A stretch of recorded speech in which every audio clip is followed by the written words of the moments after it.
Pemirsa berobsesi membangun Indonesia dengan gotong royong. Koalisi Indonesia Maju menghimpun begitu banyak parpol dalam satu perahu. Bahkan Nasdem, PKB, serta PKS ikut dirangkul sehingga terbitlah Kimples. Di Jakarta, siasat borong parpol ini hampir saja membuat pilkada Jakarta diwarnai kotak kosong. Tapi berkat keputusan Mahkamah Konstitusi yang progresif, demokrasi di tingkat lokal kembali berdenyut.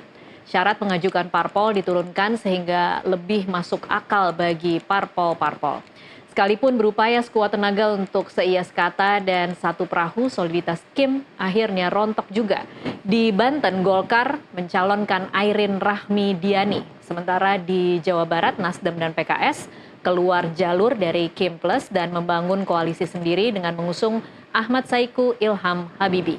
Kami akan membahas topik ini dengan jurnalis senior Tempo Bambang Harimurti dan Direktur Eksekutif Lingkar Madani Ray Rangkuti melalui sambungan Zoom. Selamat sore, Mas Bambang. Mbak Tasya. Terima kasih sudah hadir di studio kami. Terima kasih mengundang saya.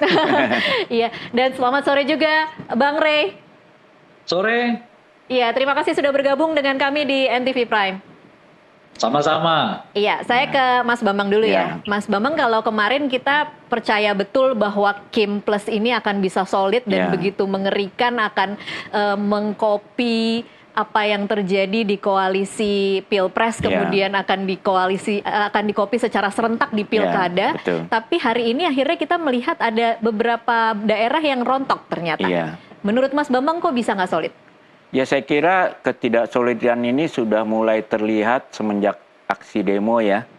Ketika rencana di DPR untuk membuat undang-undang, revisi undang-undang pilkada, itu ternyata dibatalkan bahkan ya.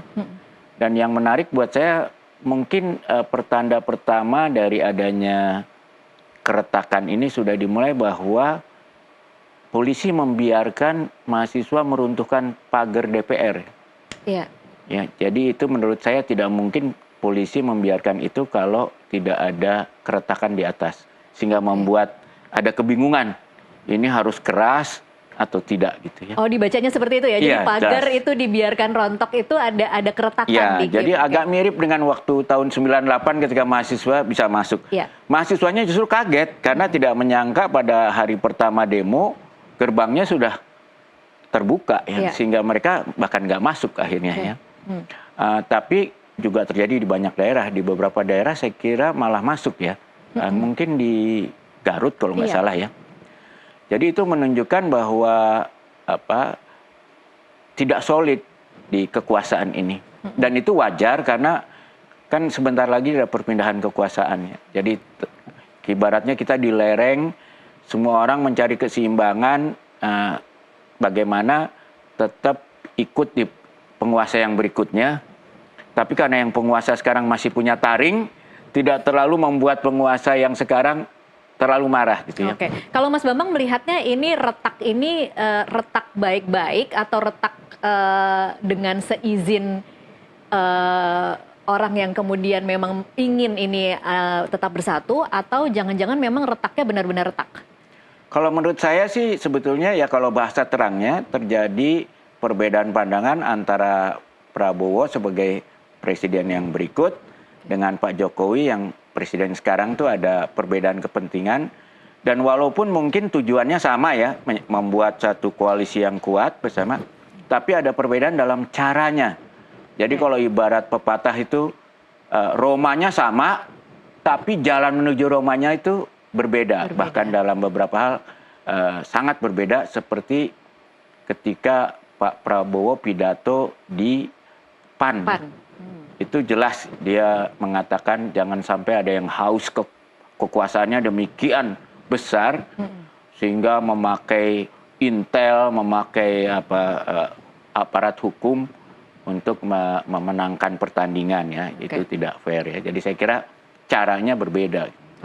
Saya ke Bang Ray sekarang. Bang Ray, kalau Anda membacanya, ketidaksolidan Kim Plus ini yang kemudian kita saksikan muncul di bagaimana Banten, kemudian Golkar balik badan, kemudian kalau kita lihat di Jawa Barat juga ada Ahmad Saiku dan Ilham Habibie yang diusung oleh PKS dan Nasdem. Ini menurut Di Anda, Tangsel juga balik badan PKS-nya, Iya. jangan lupa. iya di Tangsel juga seperti itu. Apa yang Anda baca dari gerakan kemudian pelan-pelan melepaskan diri dari Kimples ini? Pertama, pemilu atau pilkada itu kan ajang kontestasi ya, bukan ajang bersatu begitu. Justru itu ajang untuk berbeda gitu ya. Maka aneh sekali kalau ada yang bermimpi bahwa partai politik itu bisa disatuin di dalam pemilu gitu, atau di dalam pilkada gitu. Iya, mereka akan ketemu kalau kepentingannya sama. Kalau bagi-baginya juga sama gitu. Tapi kalau kepentingan dan bagi-baginya sama, ya jelas mereka akan mencari jalan sendiri-sendiri gitu ya. Apalagi kemudian mereka udah dibantu oleh putusan Mahkamah Konstitusi yang meringankan ya syarat dukungan terhadap pasangan calon ya untuk memajukan atau mendaftarkan pasangan mereka ke KPU gitu. Nah, meskipun agak terlambat putusan MK itu, kenyataannya putusan MK itu banyak di beberapa tempat menolong pesta demokrasi ini gitu ya, menolong pesta kompetisi ini gitu. Nah, muncullah misalnya di Jakarta lawan yang seimbang bagi RK, dalam hal ini ya lawan yang diusung oleh PDI Perjuangan gitu ya. Lalu di Banten dengan tekad bulat ya tanpa takut misalnya Airin dengan keluarga mendorong untuk tetap maju meskipun kemudian tidak didukung oleh partai, lalu partai kemudian balik badan gitu ya. Dan misalnya ya sebagai contoh calon yang didukung oleh Kim malah mundur sendiri kan, dalam hal ini Riza Patria dengan Marshall gitu ya, dan di beberapa tempat gitu. Karena kenapa itu bisa cepat ya? Karena naturnya memang di pemilu itu atau di pilkada itu ya orang mencari perbedaan gitu ya. Karena itu ajang kompetisi gitu ya. Baik. Bukan ajang baris berbaris. Kalau ajang berbaris ya orang memang menyatu gitu ya. Iya. Karena ini ajang kompetisi ya orang mencari perbedaan, mencari kemenangan gitu. Bang Rey, karena itulah iya, Bang Rey, tapi kalau kemudian kita kembali lagi menganalisa kenapa awalnya mereka bersatu, kan kemudian ada dugaan bahwa ini memang terlalu dekat dengan pembagian kursi menteri untuk 20 Oktober. Nah, kira-kira kalau ini kemudian akhirnya pelan-pelan tidak bersatu, akan ada konsekuensinya tidak bagi mereka yang tidak dalam satu perahu dengan Kimples? Ya belum tentu, itu kan artinya ini kan musiman ya, kalau siklus politiknya berbeda ya berbeda lagi situasinya gitu. Kalau kemarin-kemarin itu kan belum ada faktor-faktor yang memungkinkan mereka untuk berpisah. Sebut saja misalnya di Jakarta, mudah sekali menyatukannya. Kenapa? Karena memang bagaimanapun sangat sulit mendorong kader sendiri misalnya ya, PKS misalnya kan sangat sulit, apalagi PDI yang tidak memiliki golden ticket dan seterusnya gitu. Nah, jadi ini siklus ini dengan terbukanya siklus itu ya negosiasi berkembang lagi. Oke, misalnya seperti PKS, oke lah kalau kemarin misalnya sebagai contoh nih ya, kemungkinan akan digadang-gadang dapat 2 kursi, ya sekarang pun juga nggak apa-apa deh, misalnya begitu ya, kalau kader kita bisa maju sendiri, macam-macam dan sebagainya gitu. Jadi itu satu. Nah yang kedua, penyatuan yang kemarin itu menurut saya sih di luar Sumatera Utara ya, relatif itu di Sumatera dan Jawa Timur mungkin ya, itu relatif terlalu by design ya, dibuat memang karena rekayasa gitu. Di Jakarta misalnya, ya itu rekayasa banget kan, ketahuan banget tuh gitu ya. Di Banten, Andra itu sama sekali belum terlihat elektabilitasnya, tetapi lalu partai yang didorong untuk rame-rame masuk ke sana itu kan menunjukkan semua by rekayasa gitu ya. Minus kalau misalnya di Jawa Timur kita tahu memang elektabilitasnya Khofifah dengan Emil Dardak itu lumayan tinggi gitu ya. Kalau di Sumatera Utara itu meskipun di margin error Bobi Nasution misalnya masih lebih tinggi dibandingkan Edi Rahmayadi, selisihnya 2-3% gitu kalau kita merujuk hasil survei yang terakhir gitu ya. Jadi kalau yang seperti itu mungkin masih bisa dipahami ya, karena muncul secara alami. Misalnya orang melihat tingkat kemenangan Mbak Khofifah itu cukup tinggi, ya ngapain lagi dilawan, udah susah lah ini kan, kira-kira begitu ya. Nah tapi kalau seperti di Jakarta ya, atau mungkin di Jawa Barat atau mungkin di Jawa Tengah, potensi orang untuk berlawanan dengan pesaing calon-calon Kim ini masih kuat gitu. Nah misalnya di Jawa Tengah ini kan menarik ya, menariknya itu karena purnawirawan, belum purnawirawan ya setahu saya ya, dari kepolisian, satu purnawirawan TNI gitu ya. Nah ini 2 sektor yang boleh jadi menarik karena akan melibatkan semacam apa istilahnya itu ya, emosi dari dua institusi yang berbeda gitu. Nah, siapa yang kuat, siapa yang hebat, siapa yang akan tertarik dan seterusnya itu akan kelihatan gitu. Artinya ada peluang-peluang yang memungkinkan di apa namanya itu ya, disela gitu ya, atau memungkinkan dimasuki sehingga peluang-peluang ini tertutup gitu. Termasuk di Jakarta, kan di luar dugaan kita ya, menurut saya tiba-tiba Pramono Anung bersama Rano Karno yang didorong maju gitu ya. Tapi setelah saya baca-baca lagi gitu ya, mengapa pasangan ini dimunculkan, saya kira setidaknya ada 3 lubang yang memungkinkan mereka untuk mendapatkan semacam dukungan gitu ya, meskipun sekarang kalau elektabilitasnya tentu sangat jauh dengan RK ya. Terakhir ini kita melihat misalnya RK itu udah di angka menuju ke angka 20 dan seterusnya gitu. Tapi satu ya, faktor Rano Karno menurut saya penting ya dilihat dalam konstelasi Pilkada Jakarta gitu. Karena dia adalah orang yang boleh disebut satu-satunya di dalam kandidat Pilgub Jakarta ini yang teridentifikasi sebagai bagian warga Betawi gitu ya. Nah, kalau Pramono menurut saya mewakili masyarakat Jawa ya, atau beretnik Jawa, yang itu dengan sendirinya akan dapat menghalangi ya warga Jakarta suku Jawa di Jakarta ini untuk berbondong-bondong datang ke Suswono gitu. Jadi udah dipecah di situ tuh.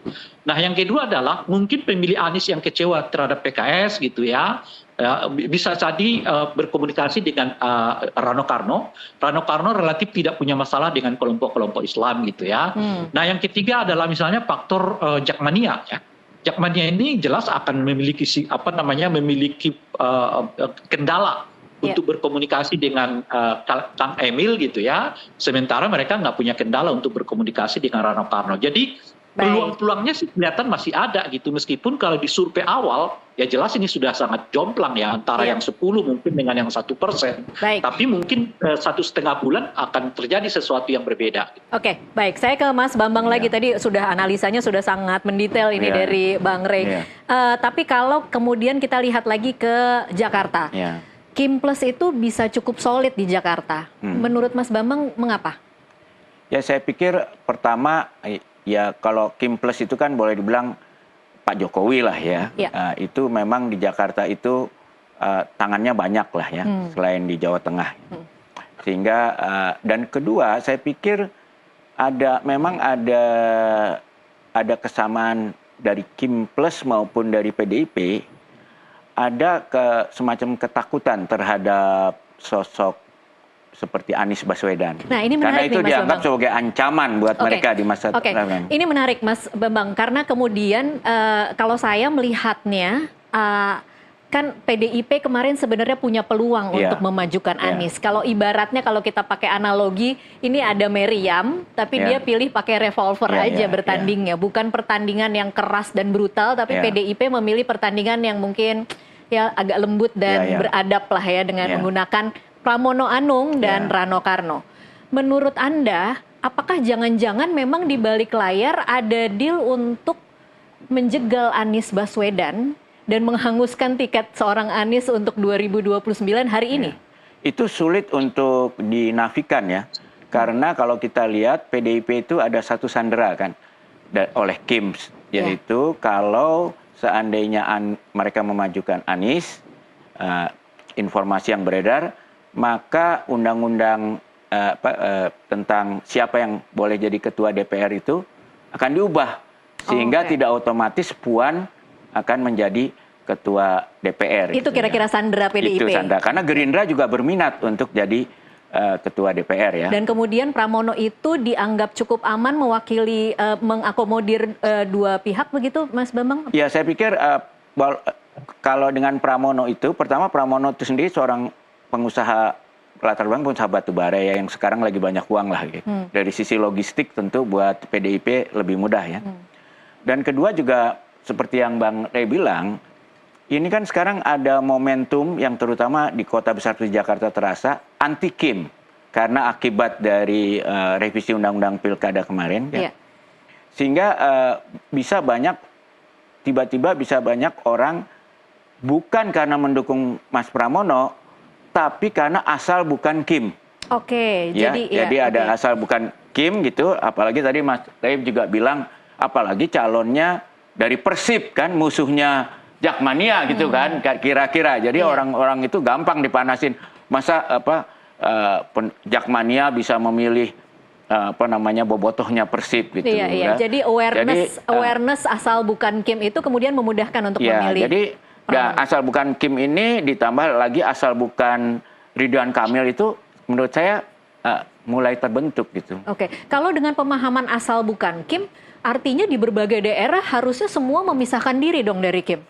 Ya tergantung daerah itu kan berbeda ya pasalnya. Kalau Jakarta itu kan emang daerah yang penduduknya kritis. Okay. Kalau di daerah lain mungkin tidak sekritis itu ya. Mungkin faktor-faktor primordial lebih banyak berperan gitu ya. Okay. Kalau kita kadang-kadang bilangnya informal leader itu sangat berpengaruh gitu ya.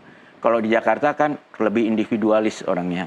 Dan banyak orang yang marah ya. Saya aja waktu tadi pagi naik taksi, saya tanya supir taksi, saya nggak mau milih sekarang. Kenapa Pak? Habis keterlaluan sih. Masa sampai peraturan diubah. Padahal dia orang Jawa gini kan. Iya. Jadi itu ya kalau orang Jawa bilang ngono sih ngojo ngono gitu. Udah geragas gitu kan. Jadi semangat kemarahan ini, dan itu juga terbukti ketika kita lihat demo-demo kemarin. Iya. Dukungan masyarakat tuh luar biasa. Karena banyak demo itu kan perlu biaya. Ternyata itu uang yang mengalir dalam jumlah 100.000, 500.000, sejuta untuk membantu adik-adik mahasiswa bergerak itu besar sekali. Jadi itu kalau menurut saya menunjukkan ya itu orang mungkin dia nggak mau demo, dia takut, tapi ya dia punya uang 100.000, dia transfer gitu.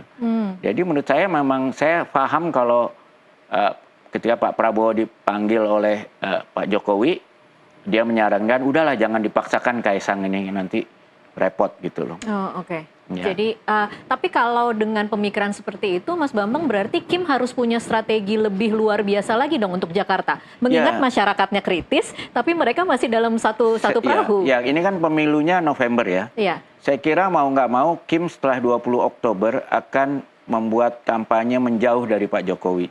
Karena kemarahan ini kan kepada keluarga Pak Jokowi, bukan pada Prabowo ya. Ya, jadi sama seperti ingat nggak waktu ada gelombang 212, kan kemarahannya pada Ahok, bukan pada Jokowi waktu itu. Sehingga waktu demonya besar pun Presiden Jokowi bisa datang ke tengah mereka sholat bersama gitu. Nah, posisi yang sama sekarang terjadi pada Kim ini. Kemarahan itu pada Pak Jokowi dan keluarganya, bukan pada parpol-parpolnya. Bukan pada Prabowo. Jadi kalau saya kira parpol Kim yang ingin menang ini setelah 20 Oktober menjelang November itu pasti mereka akan memberi sinyal kuat menjauh dari Pak Jokowi. Bahkan Pak Jokowi sudah merasakan sekarang kan. Kemarin di pidato di Nasdem dia bilang datang rame-rame, pulangnya sendirian ya. Tapi itu nggak bisa dihindarkan lah dalam sebuah perubahan ya, bukan khusus terjadi pada Pak Jokowi, tapi ya memang akan terjadi pada setiap perubahan kepemimpinan. Tapi ramai-ramai mau memisahkan dirinya baru bisa dilakukan setelah Oktober ya, tidak berani dilakukan sekarang. Ya, karena ya itu tadi yang seperti dinyatakan oleh Pak Prabowo, bukan oleh saya ya. Saya mengutip aja waktu di pidatonya depan PAN, memakai aparat intelijen, memakai aparat hukum ya untuk menekan supaya tidak ada lawan. Nah, itu kan cara-cara yang yang menurut Prabowo sendiri bukan cara-cara yang benar lah gitu. Oke, baik, kita harus jeda dulu untuk azan maghrib untuk Jakarta dan sekitarnya. Pemirsa tetaplah bersama NTV Prime, kami akan kembali sesaat lagi.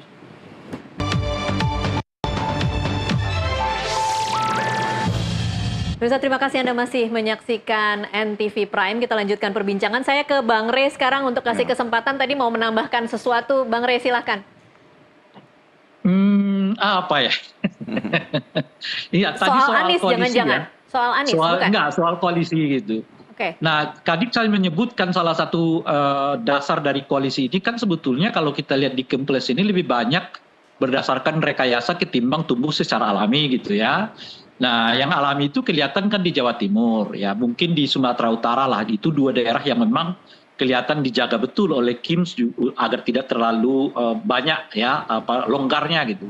Di Jawa Timur mereka berkepentingan karena itu basis massa paling besar kan di luar Jawa Barat gitu.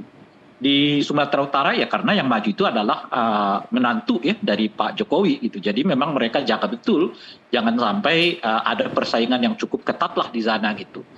Nah kenapa saya tadi sudah disebut oleh Mas Bambang bahwa ada persoalan-persoalan yang mengakibatkan mereka ketemu nggak sebetulnya murni karena pertimbangan politik gitu. Nah salah satu yang tidak pertimbangan politik itu kan muncul isu soal misalnya sandera-sandera tadi yang disebutkan oleh Mas Bambang itu. Jadi boleh jadi rekayasa-rekayasa itu sandera-sandera yang berhubungan tidak saja dengan politik tapi juga berhubungan dengan hukum gitu ya. Tentu di luar janji-janji yang secara positif disampaikan kepada para pendukung gitu. Nah, itulah kelihatan faktor yang membuat Kim ini atau Kim Plus ini tidak terlalu betul-betul nyatu gitu. Karena memang mereka datang dengan berbagai background yang berbeda-beda gitu ya. Ada yang berpikir soal gue dapat apa gitu ya. Ada yang berpikir yang penting gue aman deh nggak dikejar-kejar oleh kasus ini kasus itu gitu ya. Ada mungkin yang berpikir soal apa namanya itu solidaritas gitu. Misalnya macam-macam. Nah kalau kita lihat misalnya riwayat RK ya. RK ini kan orang yang di satu segi sih menurut saya agak pilu tuh nasibnya gitu. Orang yang dipindahkan tanda kutip ya dengan paksa dari Jawa Barat ke Jakarta gitu. Nah kenapa bisa Golkar berpikiran kayak begitu gitu. Nah tentu penjelasannya menurut saya nggak cukup hanya politik gitu ya. Nggak cukup juga hanya sekedar positif bahwa mereka akan dapat ini dapat itu ya. Kan bagi Golkar itu dapat 6 kursi menurut saya di kabinet itu sudah sangat lumrah dong. Karena memang mereka bekerja keras. Partai yang membackup begitu besar Pak Prabowo dan oleh karena itu tanpa kehadiran RK Jakarta pun mestinya mereka udah dapat sebanyak itu gitu ya.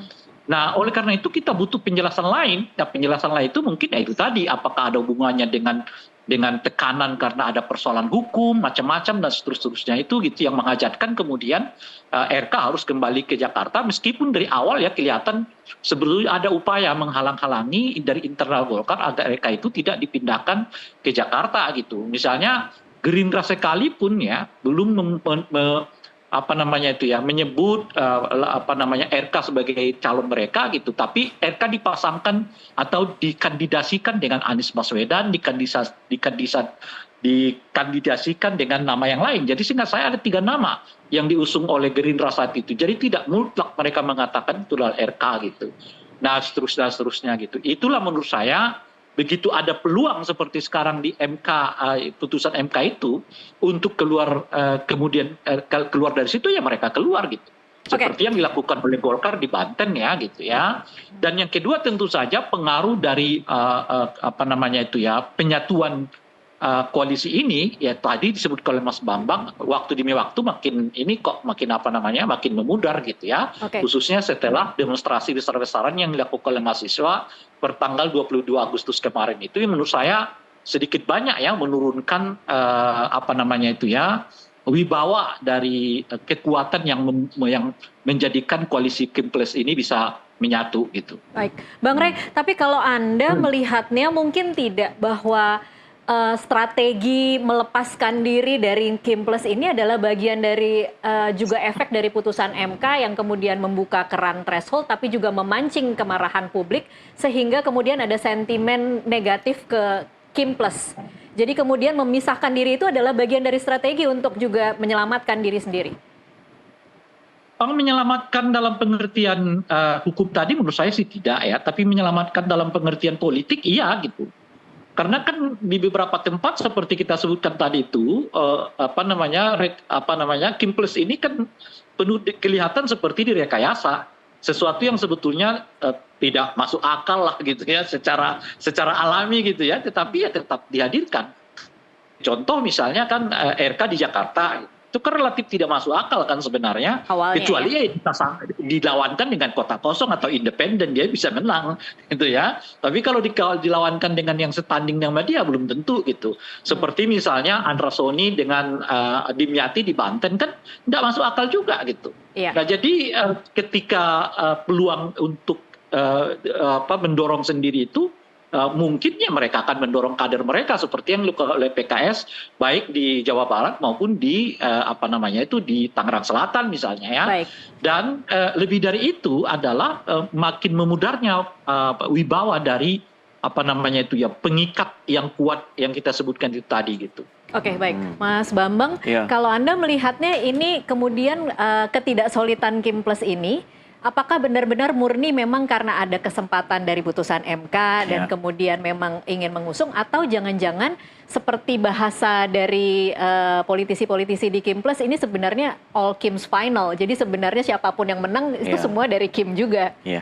Kalau menurut saya sih ada dua-duanya ya. Jadi maksud saya kalau saya lihat sih sebetulnya kan yang sangat fokus tuh pada di Pulau Jawa ya, karena kantong suaranya paling besar. Ya. Jadi kalau kita lihat partai-partai itu punya kepentingan khusus di Pulau Jawa ini ya, terutama kantong yang besar-besar seperti Jawa Barat, Jawa Tengah, DKI dan Jabar. Nah, saya lihat misalnya kasus di Jawa Barat itu saya kira Ridwan Kamil dikorbankan lah dalam tanda kutip, karena buat Gerindra itu penting Jawa Barat itu, dia memajukan Dedi gitu. Ya, jadi sebetulnya dalam hal ini Ridwan Kamil rada seperti dianiskan lah gitu di Jawa Barat ya. Dianiskan. Cuma karena dia kader Golkar, maka oleh kader Golkar ya udahlah terima aja di DKI. Dan karena waktu itu masih ketua umumnya Pak Erlangga mikir bahwa ya kalau masih ada kemungkinan menang, wakilnya harus yang kuat. Di Jakarta PKS kan juara, maka dicari dari PKS, ya kan? Dengan pikirannya ya kalau maju di Jakarta harus menang lah gitu. Aniesnya ditahan, Ridwan mungkin punya peluang, apalagi kalau dibantu dengan PKS gitu. Tapi waktu itu malah jadi kepleset dia kan, karena waktu itu opsinya Pak Jokowi ingin memasukkan Kaesang sebagai wakilnya ya, sehingga akhirnya jadi korban Erlangga lah ya. Nah jadi semua ini berangkat kita mesti lihat dari pada awalnya opsi-opsi Kims itu apa gitu. Lalu ketika keadaan berubah terutama dengan keputusan MK, ya opsi yang nomor satu mungkin akhirnya tidak bisa dipakai lagi. Tapi bukan berarti tidak ada opsi-opsi yang lain ya. Dan saya kira contohnya adalah di Banten, Golkar nggak mau kehilangan Airin ya kan. Dia klaim balik ya. Dia klaim balik, apalagi karena memang wakilnya udah dari PDIP kan. Sehingga PDIP nggak usah ada pilihan lain, dia ya udah tetap aja dengan pasangan itu dia bisa mendapat manfaat dari Airin. Golkarnya yang buru-buru berbalik, padahal Golkar ini juga saya kira ada kaitannya dengan ketua umumnya yang baru Pak Bahlil itu kan. Nah, dia kan sekarang sebetulnya merasa terancam juga di Golkarnya.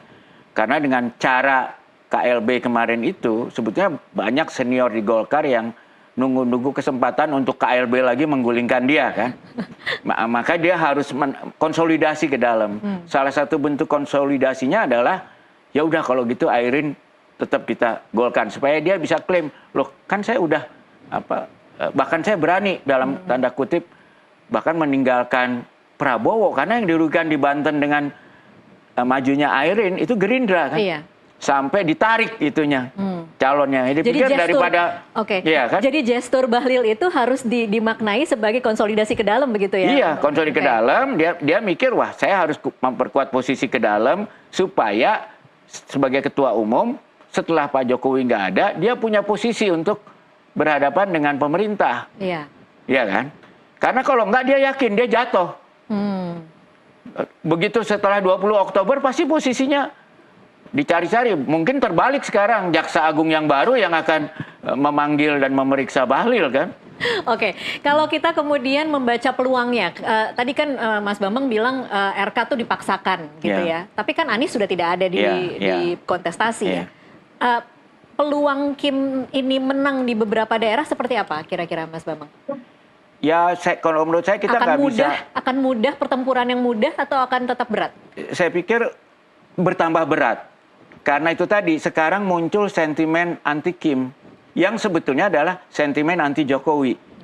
Tapi sebetulnya kalau kita lihat Pak Prabowo, dia punya waktu setelah 20 Oktober dia 1 bulan ya? harus membersihkan Kim dari unsur Jokowi. Kalau dia mau merendahkan, yang dia pentingkan koalisi Indonesia Maju itu menjadi koalisi untuk kepentingannya dia, bukan lagi untuk kepentingannya Pak Jokowi. Nah sekarang yang jadi beban itu, kasihan juga Prabowo ini. Sekarang dia membawa bebannya, liability-nya dari Jokowi gitu loh. Oke. Nah kalau dia mau menang, ya ini pertarungan dia. Apakah dia, walaupun itu merugikan dia akan tetap mendukung Pak Jokowi, atau dia pikir ya udah dong Pak Jokowi masanya udah lewat. Atau pembenarannya gini, saya kan hanya bisa melindungi Pak Jokowi kalau saya kuat, pemerintahan saya kuat. Ya. Nah kalau saya terlalu mengarahkan Kim sesuai kesempatan Pak Jokowi, saya nggak bisa kuat, nggak bisa melindungi Pak Jokowi. Jadi mungkin itu bahasa yang akan digunakan. Oke, baik. Saya ke Bang Rey. Bang Rey, kalau Anda membacanya seperti apa, Bang Rey? Kira-kira pertempuran Kim Plus ini di beberapa daerah akan mudah atau justru malah sulit dengan adanya sentimen anti Kim Plus ini? Iya, saya setuju tadi dengan apa yang disebutkan oleh Mas Bambang ya. Jadi setelah peristiwa 22 ini ya, Agustus, saya kira makin sulit memang bagi Kim untuk meraup simpati masyarakat, khususnya di generasi milenial ya, di Gen Z, dan yang memang kemarin itu mulai lebih sadar, lebih melihat bahwa tidak ada keuntungan yang terlalu positif dari dinasti politik yang pada Pilpres kemarin itu diabaikan gitu. Jadi mungkin ada semangat ingin melakukan koreksi kembali agar tidak terlalu diberi ruang lah bagi tumbuh dan munculnya dinasti politik ini di Indonesia. Jadi kalau kemudian Gen Z-nya dan juga kaum milenialnya bergerak di wilayah isu itu artinya makin berat kepada Kim, karena mayoritas pemilih kita itu ada basisnya di situ gitu ya. Yang terikat sama sekali dengan partai politik itu kan ya hanya sekitar berapa persen tuh. Yang nggak sampai 10% loh di partai-partai itu. Nah yang paling tinggi dari itu semua hanyalah PKS dengan PDI Perjuangan kan. Nah PKS misalnya mengalami kendala di Jakarta karena mereka mencalonkan orang yang justru tidak diidolakan sama sekali oleh PKS gitu ya. Nah PDI relatif terselamatkan karena mereka mendorong sendiri kader mereka meskipun tidak terlalu populer di tengah masyarakat, tapi setidaknya soliditas partai mereka bisa terjaga gitu. Baik. Saya kira kalau dilihat di seluruh Indonesia ya, hanya 2 partai ini yang kelihatan solid pemilihnya, yang kelihatan nggak terlalu mementingkan siapa sih figur kandidat mereka gitu, karena itu pemilihnya akan ke sana. Nah di luar itu umumnya adalah pemilih yang bisa ganti hari ini siapa, besok siapa, tergantung apa yang disuruhkan oleh partai politik itu. Nah peristiwa 22 Agustus kemarin itu semacam arus balik ya menurut saya dari citra Pak Jokowi yang dianggap orang lugu ya kan, terzalimi ya macam-macam tuh, sebaliknya gitu loh. Dia tidak selugu yang dibayangkan, malah sangat cerdik gitu ya. Dia tidak terzolimi yang dibayangkan, malah sebaliknya gitu ya. Beliau yang seperti melakukan degradasi terhadap demokrasi kita gitu. Nah ini jelas ya menurunkan minat orang terhadap calon-calon Kim, kecuali seperti yang disebutkan tadi oleh Mas Bambang ya. Bagaimana figur Pak Prabowo bisa mengidentifikasi bahwa Kim ini adalah dirinya gitu loh, bukan Pak Jokowi gitu. Nah ini menurut saya penting gitu, khususnya di Jakarta, karena sebetulnya di Jakarta itu mestinya nggak begitu sulit bagi Pak Prabowo, karena kalau kita lihat misalnya survei kemarin itu kan, mayoritas pemilih di Jakarta itu milih Pak Prabowo, bukan miliknya Pak Jokowi gitu. Nah artinya kemenangan Pak Prabowo di Jakarta bukan disumbang oleh Pak Jokowi, tapi memang disumbang oleh pemilihnya Pak Prabowo. Nah sekarang kalau suasananya kelihatan ya Prabowo itu dikendalikan oleh Pak Jokowi gitu, ya itu gimana? Karena masyarakatnya itu milih Pak Prabowo bukan milih Pak Jokowinya. Justru kalau di Jakarta misalnya ya, di lingkungan pemilih Pak Prabowo, sentimen negatif kepada Pak Jokowi itu juga masih cukup tinggi gitu. Nah oleh karena itulah solusi yang tadi disebutkan oleh Mas Bambang itu menurut saya tepat. Bagaimana dalam hitungan 2 bulan ini, khususnya di masa kampanye ini ya, Pak Prabowo mengidentifikasi diri bahwa Kim itu adalah Prabowo, bukan Kim itu Jokowi atau di bawah bayang-bayang Jokowi gitu. Oke, sulit berarti ya, Bang Rey, dari kacamata pemilih ketika mereka kemudian punya kesadaran bahwa jangan memilih parpol atau pasangan yang didukung oleh Kim Plus, tetapi di sisi lain secara figur beberapa calon yang dimajukan oleh Kim Plus adalah calon-calon yang memang cukup baik elektabilitasnya.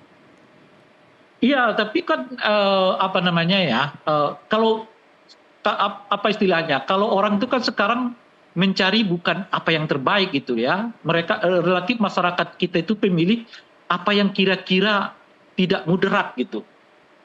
Kan orang dulu tidak mudarat. Jadi the least evil gitu ya, mungkin Bang Rey. Iya. Jadi lebih pemilih kita itu menolak bukan menerima gitu. Okay. Jangan dia deh, ini aja gitu. Meskipun yang ini aja itu belum tentu lebih baik dari yang dia tolak gitu loh kira-kira tuh. Kalau kasus di Jakarta kan begitu ya kan. Iya. Nah misalnya orang sudah nggak terlalu happy dengan Fauzi Bowo, datanglah Jokowi gitu ya. Orang nggak terlalu happy dengan Ahok ya, datanglah Anies gitu. Dengan komposisi suara yang sebetulnya nggak terlalu tinggi gitu. Nah kalau dilihat ininya psikologi pemilih kita yang relatif itu menolak bukan menerima gitu, maka akan menjadi masalah besar kalau sudah ada common enemy untuk menyatakan tidak ada gitu loh. Oke. Jadi kalau tidak ada itu bisa yang lain gitu. Gimana Mas Bambang mau menambahkan? Betul. Problem timnya ini gitu loh kira-kira. Ya betul, itu yang istilahnya kalau dalam bahasa ilmu politiknya itu disebutnya negative rating ya. Jadi peringkat negatif itu susah diubah. Kalau orang udah sekian persen mau di kampanye apa nggak berubah ya. Paling yang bisa diubah hanya kalau negative rating itu diupayakan supaya dia jadi golput aja. Jangan memilih lawannya gitu ya. Nah, ini mungkin yang diharapkan ini yang akan jadi pertempuran di Jakarta itu adalah bahwa negative rating terhadap Pak Ridwan Kamil ini sebagai Kim ini dia harus berusaha supaya mereka jadi golput. Ya. Sementara PDIP justru akan ingin supaya menghukum mereka dengan memilih asal bukan Ridwan Kamil gitu. Baik. Nah, yang menarik menurut saya ada daerah yang berlainan sama sekali adalah Jawa Timur.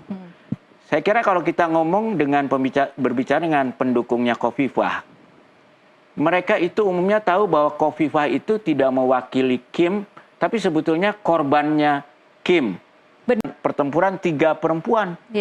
Ya, antara Khofifah lawan Risma lawan Luluk. Ya, jadi daerah yang selama ini kita kesannya sangat laki-laki gitu, ternyata ada perempuan-perempuan perkasa yang akan bertanding di situ. Baik, kita nanti akan masih bahas seperti apa narasi. Jangan lupa Mas Bambang ya, kalau kontestan perempuan semua itu juga di Pilkada 2020 di Sumulut, Sulawesi Utara juga begitu. Iya.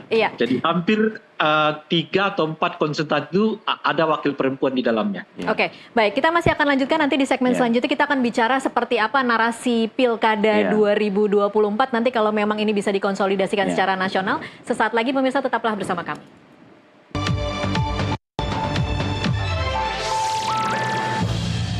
Pemirsa, terima kasih Anda masih terus menyaksikan NTV Prime. Ini adalah segmen terakhir dalam perbincangan kita pada kali ini. Saya akan langsung ke Bang Rey dulu, nanti terakhir baru ke Mas Bambang. Bang Rey, kira-kira pasca putusan MK, Anda membacanya akan seperti apa narasi yang digulirkan untuk Pilkada 2024? Apakah kemudian bagi PDIP ini akan menjadi pertarungan yang mudah karena tinggal lempar saja isu anti Kim? Mudah sih tidak, tetapi ada pintu yang terbuka bagi PDI untuk meraih simpati publik gitu ya. Tinggal bagaimana kerja mereka untuk mengidentifikasi menjalani pintu yang terbuka itu. Nah, narasi yang mereka bangun ya, cita-cita yang mereka bangun, segalanya macam-macam dan seterusnya gitu ya.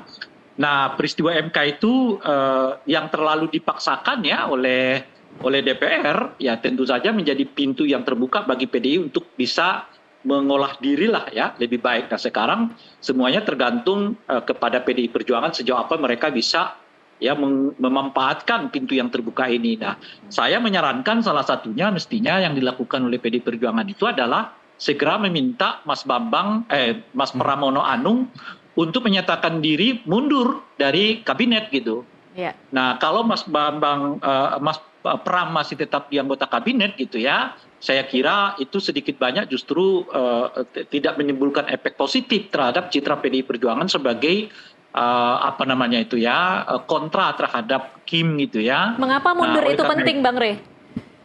Ya, dari semua aspeknya itu dia penting. Dari etika dia sudah harusnya mundur kan.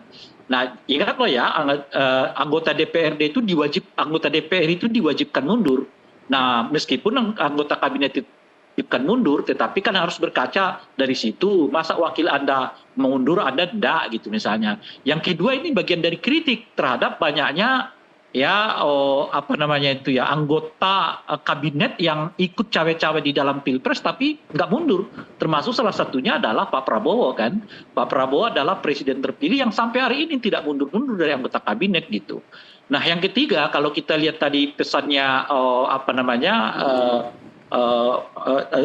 penyampaian pesan dari Mas Pram itu yang mengutip pernyataan Pak Jokowi untuk dia atau menanyakan kesanggupannya untuk keliling Jakarta di 12 titik, lalu beliau mengatakan bahkan lebih dari 12 titik akan siap. Ya tentu pertanyaannya bagaimana ia bisa keliling 12 titik sementara tugas dan tanggung jawab utamanya itu adalah jadi menteri gitu ya. Yeah. Nah, oleh karena itu dengan semua itu ya menurut saya selambat-lambatnya setelah ada nanti penetapan dari KPU tentang keabsahannya, legalitas pendaftaran Mas Pram dengan Bang Dul, saya kira dia persamaan dengan saat itu dia mengajukan surat pengunduran diri dari anggota kabinet gitu. Baik, mudah-mudahan didengar ya siaran kita hari ini oleh Mas Pram. Saya ke Mas Bambang. Mas Bambang, kalau Anda melihatnya pasca putusan MK akan seperti apa? Narasinya memang akan seperti itu atau harus pakai cara lain untuk menang? Sebenarnya sekarang ada satu persoalan besar ya, terutama dengan peristiwa 22 Agustus. Mungkin kita sebut 228 ya. 228, oke. Ada 212, ada 228 ya. Itu ada semacam apa ya, semacam sentimen negatif terhadap Kim. Yeah. Dan Kim itu identik terhadap Jokowi ya. Nah, sebetulnya juga bagi Pak Prabowo itu ada kesempatan di DKI. Karena sebetulnya calon Kim di DKI itu sama sekali tidak ada kepentingannya dengan Gerindra. Ya kan? Iya. Bosnya Golkar, wakilnya dari PKS gitu ya. Nah, oleh karena itu saya kira salah satu sebab kenapa dimajukan Pramono ini tokoh yang bisa merapat kemana-mana. Ya, jadi ini bisa buat Prabowo bisa jadi Pramono menang di DKI itu lebih menguntungkan ketimbang Ridwan Kamil dan PKS gitu ya. Atau siapapun yang menang buat dia nggak ada masalah. Ini lebih bermasalah buat Pak Jokowi kan sebetulnya. Nah, jadi tapi kalau buat saya yang penting tuh kita baru saja dibantu untuk keluar dari upaya kartelisasi partai politik oleh MK ya. Maka peluang dari MK ini harus kita manfaatkan semaksimum mungkin. Karena apa yang terjadi pun setelah dibantu MK ini, kasus bukan bicara orang ya, tapi kasus bahwa seorang Anies Baswedan yang jajak pendapatnya paling tinggi di Jakarta, yang kita asumsikan sebagai aspirasi rakyat gitu, tidak bisa dicalonkan. Itu kan menunjukkan bahwa ada pembajakan kedaulatan rakyat oleh partai politik ya. Yang untungnya di beberapa tempat sekarang mulai terjadi perbaikan tapi belum 100%. Nah, bagaimana momentum ini didorong, apa yang sudah dilakukan oleh MK itu kita dorong terus supaya kedaulatan rakyat yang dibajak oleh kartelisasi partai politik ini bisa kita perbesar lagi sehingga. Bagaimana cara mendorongnya, Mas Bambang melihatnya kan karena kan lagi-lagi masih tetap di tangan partai politik ya ini kendalinya. Saya kira masih ada waktu karena kan pemilunya masih pada November ya. Setelah 20 Oktober kita tunggu sikapnya Pak Prabowo ini gimana? Apakah apa yang diucapkan pada saat pidatonya di PAN ya tentang nggak boleh dong masa pakai Intel pakai apa itu kan mekanisme untuk membuat kartelisasi itu kan melalui cara-cara itu. Kalau dia konsisten dengan tema itu, maka dia akan memberikan bahwa ternyata ini bukan keberlanjutan Jokowi periode 3. Karena saya mau bertanding secara fair. Kan dia bilang tuh dalam pidatonya di Nasdem bahwa wah, saya kan 2 kali kalah, ya nggak apa-apa, maju lagi. Jadi untuk keluar dari paradigma bahwa kalau di pertarungan politik kalau sekali kalah kalah terus gitu, kalau menang menang terus sehingga orang dengan segala cara harus menang, itu bisa diubah menjadi nggak apa-apa. Kalah sekarang belum tentu periode berikutnya kalah ya. Jadi itu kan esensi demokrasi. Ya bertarung aja siapa yang merebut suara rakyat yang akan selanjutnya. Sehingga pertandingannya adalah pertandingan merebut suara rakyat, bukan pertandingan nakut-nakutin partai lain atau menjegal calon yang diinginkan rakyat untuk maju. Nah, kalau Prabowo bisa mengubah, maka dia bisa keluar dari sentimen negatifnya Kim. Dia ada waktu lah dari Oktober sampai November ini. Dan itu akan kelihatan hasilnya di November. Di November. Dan kita memang harus mengawal akan seperti apa nanti dari Oktober. Iya, saya kira kalau Pak Jokowi ternyata diteruskan oleh Prabowo menjadi Prabowo terkesan sebagai Jokowi periode 3, ya jangan dipilih lah, ya kan? Oke, baik. Baik, kita nanti akan sama-sama saksikan, tapi terima kasih Bang Rey dan juga Mas Bambang untuk waktunya dan mengulas bagaimana perkembangan Pilkada 2024. Nanti kita mudah-mudahan masih akan ketemu lagi di kesempatan berikutnya. Kita kawal terus. Sama-sama. Baik, dan pemirsa tetaplah bersama NTV Prime, kami masih akan kembali usai jeda. Thank you.